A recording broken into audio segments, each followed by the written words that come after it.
जय हिंद साथियों, स्वागत है आप सभी का हमारे यूट्यूब चैनल अड्डा 730 स्टडी में। तो दोस्तों, जैसा कि आप लोग जानते हैं एसएससी जीडी 2021 एग्ज़ाम की डेट आ चुकी है। तो अभी तक हमने क्या किया, अभी तक हम लोगों ने सिलेबस जो कंप्लीट करते थे तो वो सब्जेक्ट वाइज, जैसे पॉलिटी के, स्टैटिक जीके के और हिस्ट्री के, इस तरीके से करते थे। लेकिन अब क्या करेंगे, अब हम प्रैक्टिस सेट पूरा 25 क्वेश्चनों का जो दम होगा 25 क्वेश्चनों का प्रैक्टिस सेट करेंगे और बहुत महत्वपूर्ण प्रैक्टिस सेट। तो इसकी आज शुरुआत करने वाले हैं पहले से।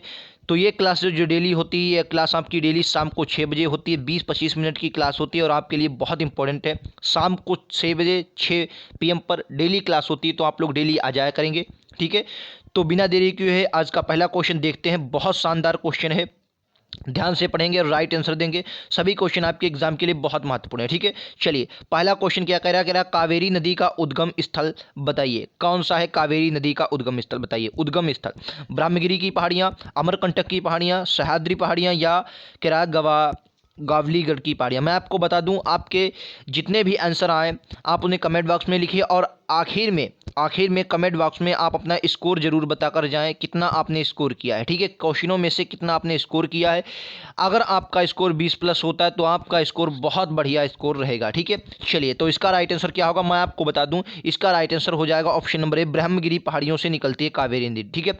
वैसे मैं आपको बता दूं, इसे दक्षिण भारत की अपवाद स्वरूप नदी देखा जाता है। क्यों? क्योंकि दक्षिण भारत की ज़्यादातर जो नदियां हैं वो क्या होती हैं, दक्षिण भारत की नदियां ये वर्षा पर आधारित होती हैं। जब वर्षा नहीं होती है तो ये सर्दी के मौसम में क्या होती हैं, सूख जाती हैं। दक्षिण की जितनी भी नदियां हैं क्या होती हैं, सूख जाती हैं। लेकिन कावेरी नदी एक अपवादा स्वरूप है, इसमें साल भर जल रहता। क्यों? क्योंकि आप लोग जानते होंगे ये तमिलनाडु के आसपास की नदी है और तमिलनाडु में जो इस वाले क्षेत्र में है, इस वाले क्षेत्र में यहाँ से सर्दी के मौसम में जब आपका जल मानसून लौटता है तो यहाँ पर वर्षा करता है इस वाले तट पर, जिसे आप क्या कहते हैं, कोरोमंडल का तट कहते हैं। इसलिए इसमें कावेरी नदी के जो है इसमें हर वक्त पानी रहता है। इसे सदाबहार नदी भी कहा जाता है। ये बात आपको याद रखनी है, ठीक है। तो पहला क्वेश्चन जिसका जिसका सही होगा ऑप्शन नंबर ए, वो लोग लिख लेंगे। चलिए, तो बिना देरी किए देखते हैं आज का दूसरा क्वेश्चन। वेरी इंपॉर्टेंट क्वेश्चन है, गजब का क्वेश्चन है और राइट आंसर आपको देना है, ठीक है। मैं इसको थोड़ा छोटा करता हूँ। कह रहा है, चारों ऑप्शन आपको दिख रहे होंगे। क्वेश्चन कह रहा है कि चौथ और सरदेशमुखी नामक कर को किस वंश के शासकों ने वसूला था। वेरी इंपॉर्टेंट क्वेश्चन है, इस पर आप लोग करेंगे इंपॉर्टेंट की मोहर लगाएंगे। चौथ और सरदेशमुखी नामक कर को किस वंश के शासकों ने वसूला था। तो आपको याद रखना है, चौथ हो और या सरदेशमुखी हो तो ये मराठा साम्राज्य का बहुत इंपॉर्टेंट कर रहा है और आपके एग्जाम में काफ़ी इंपॉर्टेंट क्वेश्चन है, ठीक है। चौथ और सरदेशमुखी यहाँ से आपके एग्जाम में क्वेश्चन आएगा तो आप इसको याद रखेंगे, ठीक है। चलिए, नेक्स्ट क्वेश्चन पर आज का अगला क्वेश्चन धमाकेदार क्वेश्चन ही रहा। कह रहा है, नाबार्ड की स्थापना कब हुई थी, बताइए। राइट आंसर देना है आपको। नाबार्ड की स्थापना किस वर्ष हुई थी। तो आपको याद बता दें, नाबार्ड की जो स्थापना हुई थी यह आपकी शिवरमन समिति की सिफारिश पर हुई थी। कौन सी सिफारिश थी? शिवरमन समिति की सिफारिश पर, शिवरमन समिति की सिफारिश पर हुई थी। सन आपको बताना है फटाक से, बिना देरी किए हुए आपको सन बताना है। ये क्लास आपकी डेली शाम को 6 बजे होगी, ठीक है। 20-25 मिनट की क्लास होती है डेली। आप लोग शाम को 6 बजे इसी चैनल अड्डा 730 स्टडी पर हमसे जुड़ जाएंगे। चैनल को सब्सक्राइब कर लेंगे, नोटिफिकेशन आपके पास पहुंचता जाएगा, जिससे आपको यहाँ आराम से क्लासेस मिल जाएंगी, ठीक है। तो राइट आंसर क्या होगा, 1982 इसका राइट आंसर हो जाएगा। शिवरमन समिति की सिफारिश पर नाबार्ड की स्थापना हुई थी, ठीक है। ऑप्शन नंबर सी इसका राइट आंसर। जितने लोग 1982 दे हैं करेक्ट आंसर है। यही क्वेश्चन, ऐसे ही क्वेश्चन आपके एग्जाम में आएंगे। ये जो पीडीएफ तैयार किया गया, ये प्रीवियस ईयर क्वेश्चनों के आधार पर आपका पीडीएफ तैयार किया गया, तो आप इसको बहुत अच्छे से देख सकते हैं पीडीएफ को, ठीक है। चलिए, इस वाले का राइट आंसर आपको देना है। कह रहा है, बुलंद दरवाजे का निर्माण किसने करवाया था। वेरी इंपॉर्टेंट क्वेश्चन, इस पर भी मोहर लगाएंगे। छपने वाले क्वेश्चनों में से हैं जितने भी क्वेश्चन आपके लिए लिए गए हैं, बहुत इंपॉर्टेंट क्वेश्चन है। तो बुलंद दरवाजे का निर्माण किसने करवाया था, सर अकबर ने। किसने? अकबर ने। ऑप्शन नंबर डी इसका करेक्ट आंसर हो जाएगा। जितने लोग डी दे रहे हैं गजब का आंसर है, सभी का राइट आंसर है। इससे बाहर आपका क्वेश्चन नहीं आएगा। जितना क्वेश्चन आएगा इन्हीं, अब आपको लगभग 60 दिन आपके पास हैं, लगभग 60 दिन है। तो मैं आपको जितने दिन होगा लगभग 60 दिन, मान लिया 60 दिन है तो 60 ही क्या करवाऊंगा, प्रैक्टिस सेट करवाऊंगा। और 60 प्रैक्टिस सेट में आपका जितना भी क्वेश्चन आएगा उन्हीं प्रैक्टिस सेट से आएगा, एक क्वेश्चन बाहर का नहीं आएगा, ठीक है। चलिए, करंट अफेयर एक दो क्वेश्चन इधर उधर हो सकते हैं, वरना जितने भी क्वेश्चन आएंगे सभी यही से आएंगे। राइट आंसर क्या होगा? अकबर। क्वेश्चन नंबर 4 का राइट आंसर अकबर हो जाएगा। नेक्स्ट क्वेश्चन ये रहा आपकी स्क्रीन पर, कह रहा है विद्युत पंखे का आविष्कार किसने किया? बताइए, विद्युत पंखे का आविष्कार किसने किया? बहुत इंपॉर्टेंट क्वेश्चन है और आपके एग्जाम में साइंस में आपको बता दूं, हर बार बताता हूं, साइंस जो आपके एग्जाम में आएगी, साइंस लगभग से लगभग आपको 3 से 4 क्वेश्चन देखने को मिलेंगे, क्योंकि ये हर बार आती है। हाई स्कूल से फॉर्म पड़े हैं आपके, तो वहाँ से आपको यहाँ से ये क्वेश्चन साइंस के जितने भी हैं वो इंपॉर्टेंट आपके लिए हो जाते हैं। बताइए, विद्युत पंखे का आविष्कार किसने किया? तो राइट आंसर क्या हो जाएगा? 4 ऑप्शन आपको दिए गए हैं। पहला ऑप्शन कह रहा है डेनिस पेपिन, दूसरा कह रहा है सूलर एस वीएल, तीसरा ऑप्शन सी कह रहा है हैरिसन, और ऑप्शन डी कह रहा है निकोला टेस्ला। बताइए, 4 ऑप्शन आपको दिए गए विद्युत पंखे का आविष्कार, तो राइट आंसर क्या होगा? सर राइट आंसर होगा option number B. Right answer option number B हो जाएगा। किसने किया था? सूलर एस व्हीलर ने किया था। ठीक है, किसका? विद्युत पंखे का आविष्कार। ऑप्शन नंबर बी आपका करेक्ट आंसर हो जाएगा। साइंस को आप लोग बिल्कुल हल्के में ना लें, यहाँ से आपके क्वेश्चन आने वाला है, बहुत इंपॉर्टेंट क्वेश्चन, और ये एग्जाम आपके एग्जाम में कई बार पूछा गया क्वेश्चन है, लगभग 2 बार क्वेश्चन पूछा गया है। आप पिछली वाली शिफ्ट उठाकर देख लें, वहां भी आपको देखने को मिलेगा। 2015 वाली शिफ्ट उठाएं, वहां भी आपको देखने को मिलेगा। कह रहा कामाख्या मंदिर हर वर्ष अंबुबाची मेला बनाया जाता है, यह मंदिर किस राज्य में स्थित है? तो ये तो यहां से आपको 2 क्वेश्चन क्लियर हुए। एक तो कामाख्या देवी मंदिर कहाँ है, पहला क्वेश्चन क्लियर हुआ। दूसरा क्वेश्चन अंबुबाची मेला कहाँ लगता है, दूसरा क्वेश्चन क्लियर हुआ। तीसरा क्वेश्चन आपका है ये कहाँ है, तो मैं आपको बता दूं ये जो दोनों पढ़ते हैं ये कहाँ पर? असम में। असम में पढ़ते हैं कामाख्या देवी मंदिर और अंबुबाची मेला लगता है। ठीक है, अंबुबाची कामाख्या देवी का मंदिर है, असम में ये लगता है। ठीक है, क्लियर है, याद रखेंगे, काफ़ी इंपॉर्टेंट है और आपके कई बार एग्जाम में पूछा गया है। इसको आप लोग स्टार लगाकर याद करेंगे, क्योंकि ये आपका जो क्वेश्चन है ये इंपॉर्टेंट की श्रेणी में आ जाता है। ठीक है, चलिए नेक्स्ट क्वेश्चन आपका ये रहा स्क्रीन पर, जबरदस्त शानदार क्वेश्चन है, बहुत इंपॉर्टेंट क्वेश्चन है, धमाकेदार क्वेश्चन का राइट आंसर। कह रहा socialist Hindustan socialist Republic association की स्थापना किस वर्ष हुई थी? बताइए, हिंदुस्तान सोशलिस्ट रिपब्लिक एसोसिएशन की स्थापना किस वर्ष हुई थी? गजब का आंसर है, बताइए भाई साहब, कब हुई थी हिंदुस्तान सोशलिस्ट रिपब्लिक एसोसिएशन की स्थापना? तो राइट आंसर क्या होगा? बताइए सर। 1928 में, 1928 में हिंदुस्तान सोशलिस्ट रिपब्लिकेशन एसोसिएशन की स्थापना हुई थी, जिसे आप यच से हिंदुस्तान, यस से सोशलिस्ट, आर से रिपब्लिक एसोसिएशन, जिसे आप क्या कहते हैं? HSRA कहते हैं, HSRA कहते हैं। ठीक है, ये बात आपको याद रखनी है। किसने की थी? तो आपको याद रखना, ये जो की थी ये स्थापना चंद्रशेखर आज़ाद, इसमें ज़्यादा आपको महत्वपूर्ण दिखेंगे। फिरोज शाह कोटला स्टेडियम था दिल्ली में। इससे पहले HRA थी, जो आपकी काकोरी कांड में मतलब कुछ लोगों को फांसी हो जाने के कारण वो आपकी खत्म हो गई, उसके बाद ये आपकी आई थी। क्लियर है? चलिए नेक्स्ट क्वेश्चन, अगला क्वेश्चन। जितने भी शानदार आंसर हैं आप लोग देते जाइए और अपना स्कोर कमेंट बॉक्स में आखिर में बताकर जाना है, लिखते जाएंगे। ठीक है, कह रहा रामचरितमानस के लेखक कौन है? कई बार एग्जाम में पूछा गया क्वेश्चन है और वेरी इंपॉर्टेंट क्वेश्चन है। रामचरितमानस क्या हो जाएगा? वाल्मीकि। वाल्मीकि इसका राइट आंसर हो जाएगा। ठीक है, वाल्मीकि जी, रामचरितमानस इसका राइट आंसर हो जाएगा। ठीक है, चलिए नेक्स्ट क्वेश्चन पर चले। काफी शानदार क्वेश्चन, अगला क्वेश्चन कह रहा है धमाकेदार क्वेश्चन के साथ, कह रहा पडवानी किस राज्य का प्रसिद्ध लोक नृत्य है? और काफ़ी इंपॉर्टेंट है, आपके एग्जाम में कई बार पूछा गया। बताइए, पडवानी कहाँ का लोक नृत्य है? बताइए, काफ़ी इंपॉर्टेंट क्वेश्चन है और आपके एग्जाम में कई बार पूछा गया क्वेश्चन है। बताइए, राइट आंसर आपको देना है पडवानी। पडवानी कहाँ का लोक नृत्य हो जाएगा? ऑप्शन दिखा देता हूँ मैं आपको। पडवानी छत्तीसगढ़, केरल, कर्नाटक, उत्तर प्रदेश। तो राइट आंसर बताना है आपको, ये राइट आंसर बताना है, यहाँ से आपका क्वेश्चन आएगा ही आएगा। केरल, केरल इसका राइट आंसर हो जाएगा। ऑप्शन नंबर बी जितने 2 लोग दे रहे हैं काफ़ी इंपॉर्टेंट है। ठीक है, डेली शाम को 6 बजे लाइव क्लास देखने के लिए आ जाया करेंगे। शानदार क्वेश्चनों की ये श्रृंखला आपको मिल जाएगी। 25 क्वेश्चनों में से जितने भी आप करें, चैट सेक्शन में अपना स्कोर जरूर बता कर जाएँ। अगला क्वेश्चन, शानदार क्वेश्चन कह रहा है एटीएम में टी का अर्थ क्या होता है? वेरी इंपॉर्टेंट क्वेश्चन और बिल्कुल सरल क्वेश्चन। बताइए, एटीएम में टी का अर्थ क्या होता है? तो मैं आपको बता दूं, 4 ऑप्शन आपको दिए गए हैं। राइट आंसर क्या हो जाएगा? ऑप्शन नंबर ए इसका राइट आंसर हो जाएगा, टेलर। ऑटोमेटिक टेलर मशीन इसका नाम है एटीएम का। ठीक है, तो टी से क्या हो जाएगा? टेलर इसका राइट आंसर हो जाएगा। क्लियर है? चलिए नेक्स्ट क्वेश्चन, शानदार क्वेश्चन ये रहा आपकी स्क्रीन पर। किराए पितकर पित्जकर जो होता है पुरस्कार किस क्षेत्र में दिया जाता है बताइए। चार ऑप्शन आपको दिख रहे हैं, राइट आंसर आपको बताना है। बताइए राइट आंसर क्या हो जाएगा। शानदार क्वेश्चनों की श्रृंखला में आप सभी का स्वागत है। डेली आपकी ये क्लास शाम को 6 बजे होती है, ठीक है। तो डेली इसी चैनल अड्डा 730 स्टडी पर आप लोग आ जाया करेंगे। बहुत इंपॉर्टेंट सेशन आपके लिए आता है एसएससी जीडी एग्जाम के 25 क्वेश्चनों के इस श्रृंखला में आप लोग डेली शाम को जुड़ेंगे हमारे साथ। कह रहा है पित्जर जो पुरस्कार होता है ये किस क्षेत्र में दिया जाता है। चिकित्सा, गणित, वास्तुकला, साहित्य। राइट आंसर देना है आपको। यहाँ से पुरस्कार भी आपके एक एग्जाम में ज़रूर आएगा, हर बार आता है। ये जो पीडीएफ तैयार किया गया पिछले मॉडल पेपर पर पीडीएफ तैयार किया गया, बिल्कुल जैसा आपके सिलेबस के पॉइंट ऑफ व्यू से बहुत रिलेटेड है। राइट आंसर सर क्या होगा, ऑप्शन नंबर सी इसका राइट आंसर हो जाएगा।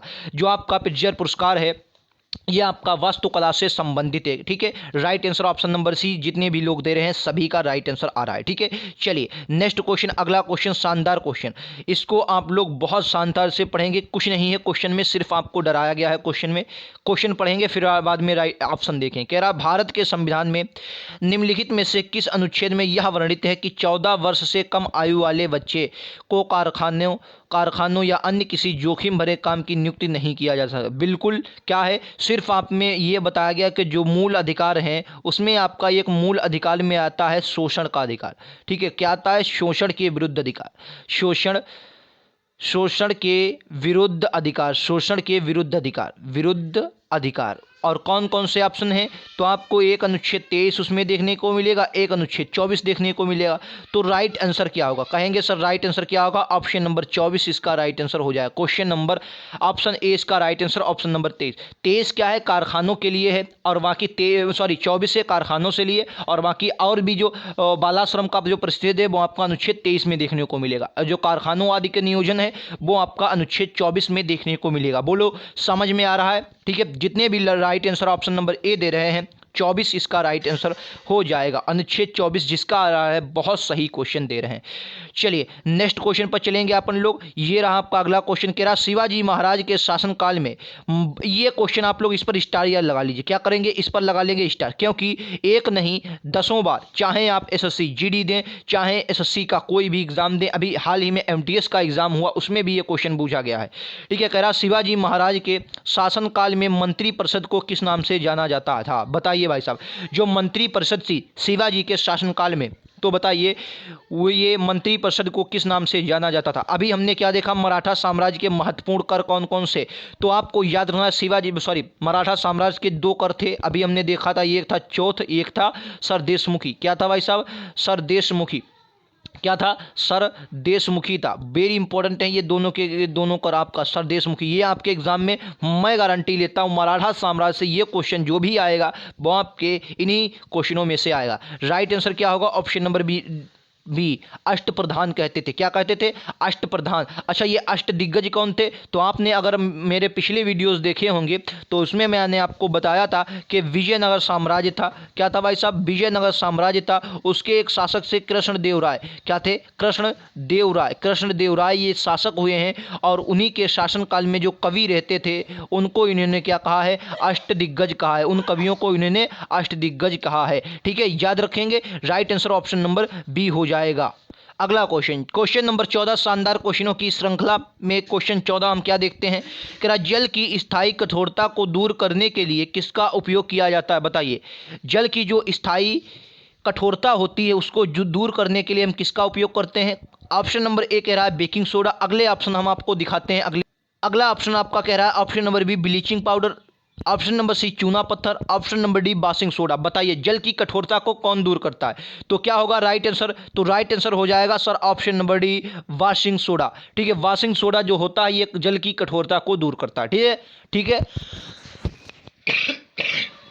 काफ़ी शानदार क्वेश्चन है और आपके एग्जाम में यहाँ से क्वेश्चन आना तय है। फिजिक्स आपके एग्जाम में 3 से 4 क्वेश्चन फिजिक्स, केमिस्ट्री और बायोलॉजी से मिलके आना है, ठीक है।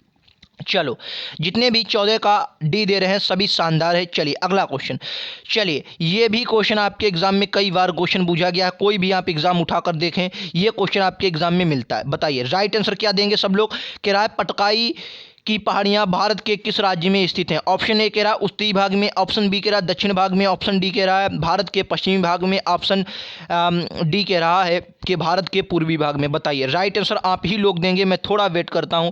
चलिए मैं आपको फिलहाल बता दूं दक्षिण भारत के कुछ भाग। तो दक्षिण भारत की जो सबसे ऊंची चोटी है तो उसको अन्नाईमुड़ी कहते हैं। क्या कहते हैं सर? अन्नाईमुड़ी जो है ये दक्षिण भारत की सबसे ऊंची चोटी है। दोदाबेट्टा नीलगिरी की सबसे ऊंची चोटी है। ठीक है, तो इसका राइट आंसर जितने लोग ऑप्शन नंबर डी दे रहे हैं, भारत के पूर्वी भाग की, जिसे आप लोग पूर्वोत्तर हिमालय कहते हैं, उसकी श्रेणी है पटकाई-बुम, और ये आपके नागालैंड मणिपुर के इलाके में पड़ती है। ये दोनों देशों में दोनों राज्यों में इसका विस्तार है और काफ़ी इंपॉर्टेंट है परीक्षा की दृष्टि से और खासकर आपके एसएससी जीडी की दृष्टि से। ठीक है, तो इसको आप लोग याद रखेंगे। 15 क्वेश्चन हो चुके हैं। अगला क्वेश्चन ये रहा आपकी स्क्रीन पर, शानदार क्वेश्चन, काफी इंपॉर्टेंट क्वेश्चन। कह रहा है कटु सत्यता को दर्शाने वाला सामाजिक नाटक मृच्छकटिकम मिट्टी की गाड़ी जिसे कहते हैं, किसने लिखा था? वेरी इंपॉर्टेंट क्वेश्चन, इस पर आप लोग स्टार लगाएंगे। सीधा आपके क्वेश्चन में छपता है कि मृच्छकटिकम किसकी रचना है। बताइए मृच्छकटिकम। अभी ऑप्शन में आपको दिखाता हूं, चिंता वाली कोई बात नहीं, फिलहाल आपको क्वेश्चन पहले समझना है। क्वेश्चन क्या कह रहा है कि कटु सत्यता को दर्शाने वाला पहला सामाजिक नाटक मृच्छकटिकम, जिसको क्या कहते हैं मिट्टी की गाड़ी, किसने लिखा था? फिलहाल आपको क्या याद रखना है? मृच्छकटिकम। चलिए ऑप्शन देख लीजिए भाई साहब, ये रहा आपके चारों ऑप्शन। पहला ऑप्शन कह रहा पाणी, दूसरा शूद्रक, तीसरा कालिदास, चौथा कह रहा पतंजलि। चलिए इस श्रृंखला का बहुत इंपॉर्टेंट क्वेश्चन है ये आपके एग्जाम के लिए। तो राइट आंसर क्या होगा? राइट आंसर जितने लोग ऑप्शन नंबर बी दे रहे हैं शूद्रक, काफी इंपॉर्टेंट है, सही दे रहा है। शाम को 6 बजे लाइव क्लास देखने के लिए आप लोग जरूर आएंगे, आप सभी का स्वागत है। ठीक है, शाम के 6 बजे इसी चैनल अड्डा 730 स्ट्री पर चैनल को सब्सक्राइब करें, बेल आइकन दबाएं, नोटिफिकेशन पहुंच जाएगा, आप लोग आ जाएंगे। ठीक है, मृच्छकटिकम किसकी है? शूद्रक की है। जितने भी लोग ऑप्शन बी दे रहे हैं करेक्ट आंसर। अगला साइंस का क्वेश्चन फिर से आया और आपके लिए इंपॉर्टेंट है। कह रहा है कि हैजा किस जीवाणु के कारण होता है? बताइए हैजा किस जीवाणु के कारण होता है? काफी इंपॉर्टेंट है आपके एग्जाम की दृष्टि से। ठीक है, बताइए हैजा किसके कारण होता है? जितने भी लोग ऑप्शन बी दे रहे हैं बहुत इंपॉर्टेंट है, सही दे रहे हैं सभी लोग। ब्रिबियाओ कॉलेरी इसका राइट आंसर हो जाएगा। ब्रिबियाओ कॉलेरी इसका राइट आंसर हो जाएगा। किस जीवाणु के कारण होता है? ब्रिबियाओ कॉलेरी के कारण। चलिए नेक्स्ट क्वेश्चन पर चलें। ये रहा आपका अगला क्वेश्चन। कह रहा है विश्व का एकमात्र तैरता हुआ डाकघर। मैंने ये क्वेश्चन क्यों लिया अभी मैं आपको कारण भी बताता हूं। किस झील पर स्थित है? विश्व का एकमात्र तैरता हुआ डाकघर किस झील पर स्थित है? बताइए किस झील पर स्थित है विश्व का एकमात्र तैरता हुआ डाकघर? चलिए मैं आपको दिखाता हूं ऑप्शन, बिना देरी के लीजिए। ये रहे आपके ऑप्शन। कह रहा है ऑप्शन चारों आपको दिख रहे होंगे। पहला कह रहा है बुलर झील, दूसरा कह रहा है चिल्का झील, तीसरा कह रहा है लोकटक झील, चौथा कह रहा है डल झील। ये क्यों लिया? अच्छा देखिए, अभी हाल ही में अगर आप लोग करंट पढ़ रहे होंगे तो अभी हाल ही में इस पर एसबीआई ने अपना, इसी झील पर एसबीआई ने क्या किया? एसबीआई ने अपना तैरता हुआ क्या किया है? एटीएम खोला है। क्या भाई साहब? एटीएम खोला है, तैरता हुआ एटीएम खोला इसी झील पर। राइट आंसर क्या होगा? डल झील। डल झील ऑप्शन नंबर डी जितने भी लोग दे रहे हैं सही दे रहे हैं। एसबीआई ने तैरता हुआ हाल ही में एटीएम खोला है और विश्व का पहला एकमात्र डाकघर भी इसी पर स्थित है, डल झील पर तैरता हुआ है। ठीक है, अच्छा लो एक क्वेश्चन और। तैरता हुआ पार्क कहां पर है? केबुल लामजाओ मणिपुर में, लोकटक झील के आसपास पड़ता है मणिपुर में। केबुल लामजाओ क्या नाम हो जाएगा? केबुल लामजाओ। ये आपका क्या है? तैरता हुआ एकमात्र क्या है? तो कहेंगे सर एकमात्र तैरता हुआ, विश्व का एकमात्र तैरता हुआ राष्ट्रीय पार्क है। ठीक है, क्या नाम है इसका? तो केबुल लामजाओ नाम है, मणिपुर में आपका पड़ता है। मणिपुर की जीवन रेखा किसे कहते हैं? तो लोकटक झील को मणिपुर की जीवन रेखा भी कहा जाता है। ठीक है, चलिए नेक्स्ट क्वेश्चन की श्रृंखला में ये रहा आपका अगला क्वेश्चन, बहुत इंपॉर्टेंट क्वेश्चन। कह रहा राणा सांगा के नेतृत्व में राजपूत सेनाओं और बाबर के बीच खानवा की लड़ाई किस वर्ष हुई थी? ये क्वेश्चन जिसने ना बता पाया भाई साहब बहुत गलत बात है, क्योंकि आपने खाना बहुत बार खाया होगा, पानी भी बहुत बार पिया होगा। ठीक है, तो ये क्वेश्चन खाना खाया, पानी पिया, खाना खाया, चाय पी और फिर घर गया, ये क्वेश्चन आपके एग्जाम में आ सकता है और रटा है। ठीक है, 26 को क्या इन्होंने किया भैया साहब? पानी पी लिया तो इन्होंने क्या किया? पानीपत का लड़ा। पानीपत का युद्ध लड़ा। ठीक है, पानीपत का युद्ध इब्राहिम लोदी वर्सेस बाबर के बीच हुआ और इब्राहिम लोदी की हार हुई। दिल्ली सल्तनत का अंत हुआ, मुगल काल का प्रारंभ हुआ और एकमात्र दिल्ली सल्तनत का ऐसा शासक इब्राहिम लोदी जो मारा गया कहाँ, मतलब युद्धभूमि में। ठीक है, अच्छा पानी तुमने कब 26 में पी लिया, तो भैया 27 में अब जब पानी पिया तो 27 में खाना तो भी खाओगे। तो भैया खाना जब इन्होंने खाया तो इसी में इन्होंने क्या कर दिया, खानवा का युद्ध। क्या हुआ, खानवा का युद्ध। किसके किसके मध्य, तो कहेंगे सर ये आपका बाबर और राणा सांगा के मध्य। 28 में इन्होंने पानी पी लिया, सॉरी चाय पी। 28 में चाय पी, चंदेरी का युद्ध हुआ मेदिनी राय के बीच। ठीक है, बाबर और मेदिनी राय चाय पी, यानी कि चंदेरी का युद्ध। 29 में काहे हुआ, 29 में इन्होंने घाघरा का युद्ध लड़ा था। काहे का, घाघरा का युद्ध लड़ा था। ये आपका वो जो अफगान शासक था महमूद लोदी, उससे हुआ था। ठीक है, तो आपको फिलहाल आपका राइट आंसर क्या हो जाएगा, 1527 इसका राइट आंसर ऑप्शन नंबर ए हो जाएगा। कलर है, क्लियर है। चलिए 19 क्वेश्चन का ऑप्शन नंबर ए करेक्ट। चलिए नेक्स्ट क्वेश्चन, शानदार क्वेश्चन। अगला क्वेश्चन कह रहा है भारतीय फिल्म और टेलीविजन संस्थान कहाँ स्थित है, बताइए। भारतीय फिल्म और टेलीविजन संस्थान कहाँ स्थित है, ऑप्शन ए करेक्ट आंसर है। बताइए राइट आंसर क्या हो जाएगा, इसका राइट आंसर क्या हो जाएगा। ये रहे आपके ऑप्शन, शानदार ऑप्शन ये रहे। कह रहा है चारों ऑप्शन आपको दिए गए हैं, राइट आंसर बताना है। पहला ऑप्शन आपका कह रहा है अहमदाबाद, दूसरा पुणे, तीसरा मुंबई, चौथा मैसूर। बताइए कहाँ है फिल्म सिटी, बताइए। तो क्या होगा right answer option number B, Pune में आपका स्थित है। पुणे, मुंबई वाले सभी लोग गलत है, मैं 2 बार काट रहा हूँ। पुणे में आपका स्थित है, कहाँ, पुणे में स्थित है। ऑप्शन नंबर बी गजब का आंसर, पुणे में स्थित है। चलिए नेक्स्ट क्वेश्चन पर चलें अपन लोग। ये रहा आपका अगला क्वेश्चन, जितने भी लोग, और ये रहा आपका अगला क्वेश्चन। अभी तक हमारे कितने 20 क्वेश्चन हमने पूरे कर लिए। कितने क्वेश्चन, 20 क्वेश्चन। ठीक है, 20 क्वेश्चन पूरे कर लिए हैं हमने लोगों ने, और 20 पूरे करने के बाद अगला क्वेश्चन ये रहा जो आज का शानदार क्वेश्चन हो सकता है। कह रहा हेले नामक धूमकेतु आखिरी बार किस बार दिखाई दिया था, बताइए। हेले नामक धूमकेतु जो था आखिरी बार किस वर्ष दिखाई दिया था, बताइए। तो राइट आंसर क्या होगा, इसका राइट आंसर ऑप्शन नंबर क्या हो जाएगा, राइट आंसर ऑप्शन नंबर 20 जितने लोग दे रहे हैं राइट आंसर दे रहे हैं 1986 में। 1986 में हेले नामक धूमकेतु आखिरी बार किस वर्ष दिखाई दिया था, तो आपको याद ना 1986 में दिखाई दिया था। ठीक है, चलिए तो अगला क्वेश्चन ये रहा आपका अगला क्वेश्चन आपकी स्क्रीन पर, और इसका जवाब देंगे आप लोग, और आपके 22 क्वेश्चन हो जाएंगे यहाँ से पूरे, और 22 क्वेश्चन यहाँ से आपके पूरे हो जाएंगे। 3 क्वेश्चन जो कि आपके करंट के आने हैं, मैं मतलब चाह रहा हूँ ये वैसे आएंगे ही 3 क्वेश्चन, वो करंट के क्वेश्चन नहीं लिए गए हैं। क्या है, करंट के क्वेश्चन इसमें नहीं लिए गए हैं पीडीएफ में। ठीक है, तो जो पीडीएफ आपकी तैयार की गई है वो सिर्फ जीके, जीएस और जितने भी फिजिक्स वगैरह है, करंट अफेयर्स में सीए नहीं है जो 3 क्वेश्चन की आपकी आएगी। ठीक है, तो 22 में से आपको बताना है कितना आपने स्कोर किया। अगर 20 हैं तो भैया बहुत शानदार, अगर 15 है तो भी आप एक अच्छे लेवल में आ सकते हैं। अभी 2 महीने हैं, कोई चिंता वाली बात नहीं। आराम से डेली शाम को 6 बजे आपको आना है और प्रैक्टिस सेट लेना है। शानदार, इसका जवाब आप लोग कमेंट बॉक्स में बताएंगे। हमको कह रहा है किस अनुच्छेद के अंतर्गत संसद संविधान में संशोधन करती है। वेरी इजी क्वेश्चन है, इसमें आपको कोई दिक्कत वाली बात होनी नहीं चाहिए। इसका ऑफलाइन कमेंट में आप लोग हमें जवाब दे देंगे। शानदार, 22 क्वेश्चनों में कितना आपने स्कोर किया वो भी लिखेंगे, 22 में से कितना किया वो जरूर हमें लिख के जाना है वो, क्योंकि आपके बहुत इंपॉर्टेंट है इस वीडियो के लिए। वीडियो पसंद आए तो लाइक करें, वीडियो को शेयर करें और चैनल को सब्सक्राइब करना यार ना भूलें अगर पसंद आया हो। ठीक है, और डेली शाम को 6 बजे ऐसा ही प्रैक्टिस सेट आपको डेली मिलेगा। लिंक जो आपको नीचे डिस्क्रिप्शन में दिया गया है, सब्जेक्ट वाइज आपको प्रैक्टिस सेट करवाई गई है, उसको आप जाकर देख सकते हैं। महत्वपूर्ण वो भी आपके लिए है। तो मिलते हैं अगले वीडियोज़ में, आज के लिए इतना ही। Thank you.